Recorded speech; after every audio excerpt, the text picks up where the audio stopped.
नमस्ते, मैं राम मालने और इस वीडियो में हम बीमारी का एक ऐसा गजब का कारण देखेंगे कि जो हम बहुत बार मिस करते हैं। बहुत बार हमें बताया जाता है लेकिन थोड़ा हम अनदेखा करते हैं क्योंकि इसका पूरा नॉलेज नहीं होता।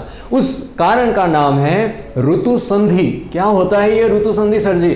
ऋतु संधि जो है ये बहुत सिंपल कंसेप्ट है। इससे पहले हम ये जानते हैं कि ऋतु कितने होते हैं और कौन से हैं। देखिए, भारत देश में या फिर आप आयुर्वेद शास्त्र भी पढ़ते हैं तो इसमें ऋतुचर्या जो बताई जाती है 6 ऋतु बताए जाते हैं, टोटल 6 सीजन्स।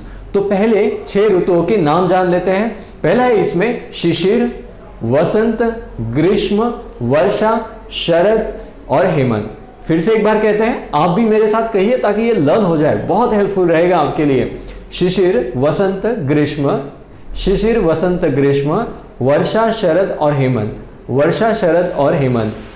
अभी यहाँ पर आप देखिए, ये जो 6 ऋतु है, एक ऋतु जब खत्म होता है और दूसरे की जब शुरुआत होती है तो उसे हम ऋतु संधि कहते हैं।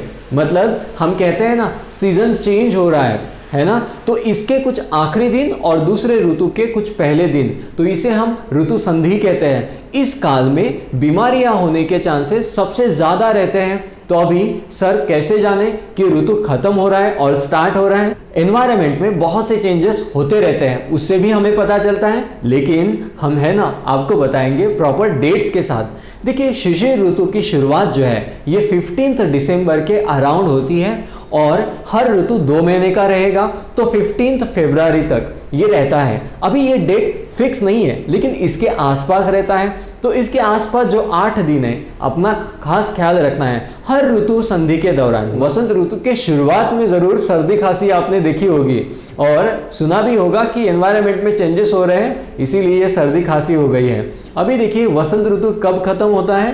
15 अप्रैल के अराउंड। 2-2 महीने की गैप से आप इजीली नोट कर सकते हैं। उसके बाद शुरू होता है ग्रीष्म ऋतु, यानी हमारा समर सीजन।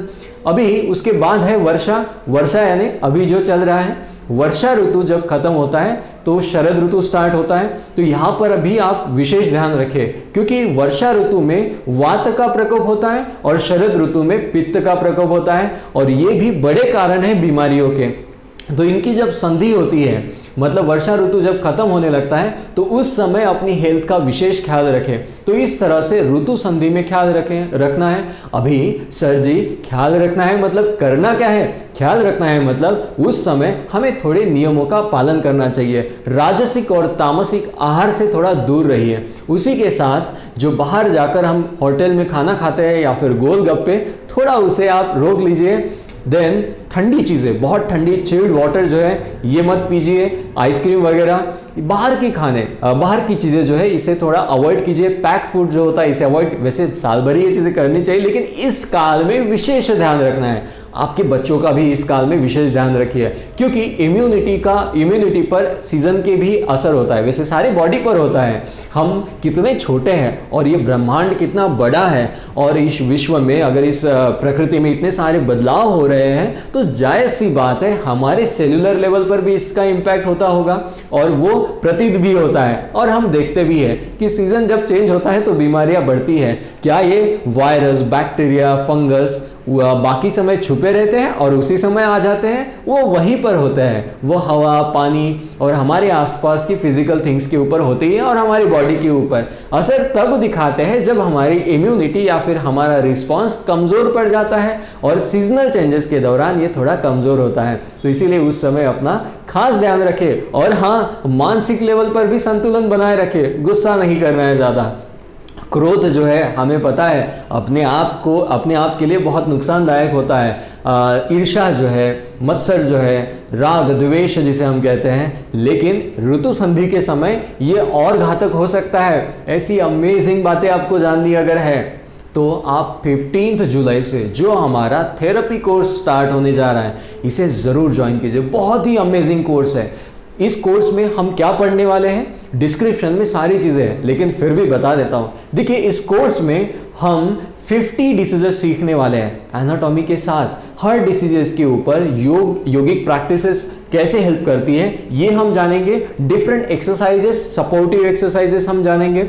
उसके साथ ही हम इसमें प्रॉपर डाइट सीखेंगे, आहार सीखेंगे, जिसमें बहुत ज़्यादा पार्ट आयुर्वेद का होगा। और इतनी अमेजिंग बातें जो है आपको जनरलाइज नहीं सिखाई जाएगी कि हाँ ये अगर प्रॉब्लम है तो ये आसन करो, ये प्रॉब्लम है तो ये एक्सरसाइज करो या फिर ये खाओ, ऐसे नहीं। प्रॉपर पर्सनलाइज प्रॉब्लम को कैसे जानते हैं, कैसे क्वेश्चन सेट प्रिपेयर किया जाता है, कैसे लोगों के प्रॉब्लम्स को जाना जाता है और उसके अकॉर्डिंग उनको डाइट सजेस्ट किया जाता है, ये भी इसमें प्रॉपरली मैं सिखाऊंगा। 60 डेज का कोर्स है और लाइव मैं पढ़ाने वाला हूँ हर दिन। देखिए इस कोर्स में और हम क्या पढ़ने वाले हैं, प्रॉपर पोस्चरल करेक्शंस कैसे करना है। बहुत बार हमारा पोस्चर जो है ये गलत हो जाता है, आपने भी देखा होगा, बहुत सारे लोगों का होता है। और उस पोस्चरल जो डिफॉर्मिटी है उसके कारण कई हो सकते हैं, जैसे हमारा स्ट्रेस फैक्टर है, हमारा नेचर है, हम कैसे बिहेव। जैसे शाय नेचर अगर किसी का है तो उसका पोस्चर नेचुरली थोड़ा झुक जाता है आगे की ओर, है ना। वैसे मेरा भी बहुत सालों तक वैसा ही था पोस्चर, शाय नेचर की वजह से। अभी इस पोस्चर की वजह से स्पाइनल डिफॉर्मिटी आ सकती है, स्ट्रेस भी बढ़ सकता है, मसल्स के ऊपर तनाव आता है, स्टीफ हो जाती है नेक की मसल्स, तो उसकी वजह से आंखों में दर्द रहना, सर में दर्द रहना, नेक पेन रहना, ये बहुत सी चीज़ें होती है। और इसकी वजह से हमारा जो प्रोडक्टिविटी है वो नेचुरली कम हो जाती है, हमारी एफिशिएंसी कम हो जाती है। तो ये पोस्चर्स के बारे में हम डिस्कस करेंगे। तो इन पोस्चर्स को, उनका जो भी कारण है, हो सकता है छोटी मोटी हमारी गलत आदतें हैं, उसे जानकर कैसे करेक्ट करना है ये भी हम सीखेंगे। और हाँ, बेल्ट थेरेपी भी हम इसमें सीखने वाले हैं। यानी अगर कोई हमें इंजरी हो जाती है, जैसे नी पेन है या फिर नी इंजरी है, शोल्डर पेन है, शोल्डर इंजरी है, तो बेल्ट बांधकर इसे कैसे ठीक किया जा सकता है और जल्दी से इसे रिकवर करने में हेल्प हो सकती है। बहुत सारी बातें, हर एक चीज़ के कॉम्प्लिकेशंस क्या हो सकते हैं, अगर हम कोई चीज़ गलत करते हैं तो उसका क्या कॉम्प्लिकेशंस हो सकता है, उसके लिए क्या उपाय करने हैं, और इसके ऊपर भी मेरा सपोर्ट आपको हमेशा रहेगा। इसके लिए रिक्वायरमेंट क्या है, आपको योग का थोड़ा बेसिक नॉलेज होना चाहिए, जैसे कुछ आसन, योगिक क्रियाएं, इनके नाम पता होने चाहिए, वो आसन कैसे होते हैं ये पता होना चाहिए। इसका प्रैक्टिकल डेमोन्स्ट्रेशन आपको उसमें सब कुछ मिलेगा, मैं ही प्रॉपरली एक्सप्लेन करूंगा। लेकिन बेसिक अगर आपको नॉलेज पता है तो आपको और सीखने में आसानी होगी। हम एक बात ऐड करने जा रहे हैं जो कि सबसे बेहतरीन है आयुर्वेदिक पर्सपेक्टिव। अभी जो हमने ऋतु संधि देखा, क्या आपको नहीं लगता है एक सिंपल पॉइंट कितना चेंज ला सकता है हमारे लाइफ में।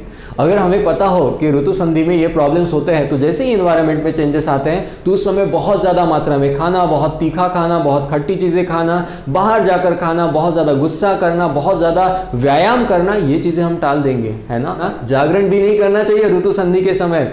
तो ये सारी चीज़ें वन बाय वन आपको प्रॉपरली सीखना है हर डिसीज़ के अकॉर्डिंग, मेरे सपोर्ट के साथ। तो आप 15 जुलाई से जो कोर्स स्टार्ट हो रहा है, इसके लिए रजिस्ट्रेशन तुरंत कर दीजिए। इसकी फीस जो है फर्स्ट बैच के लिए बहुत कम है, बहुत अफोर्डेबल है।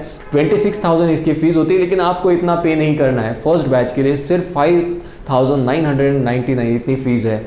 तो रजिस्ट्रेशन करने के लिए 7775955924 इस नंबर पर आप व्हाट्सएप पर मैसेज कर सकते हैं।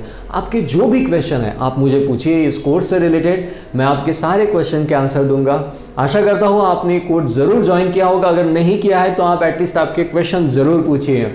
और हाँ, ऋतु संधि का खास ध्यान रखें। ऋतु संधि में जो बीमारियां होती हैं वो अक्सर हमें ऋतु खराब कर देती है, हमारा ऋतु, और उस समय जो हमें हेल्थ गेन होनी होती है वो अक्सर पीछे रह जाती है। सो इस तरह से ऋतु को, सीजन्स को अपने लाइफ के साथ, अपने हेल्थ के साथ कैसे मैच करवाना है, अपने आप को इसमें कैसे हेल्दी रखना है, ये भी बातें हम सीखेंगे। सो आशा करता हूँ ये वीडियो से आपको कुछ एक सीख ज़रूर मिली होगी। और हाँ, योग थेरेपी कोर्स के लिए आपने ज़रूर ज्वाइन किया होगा। Thank you so much.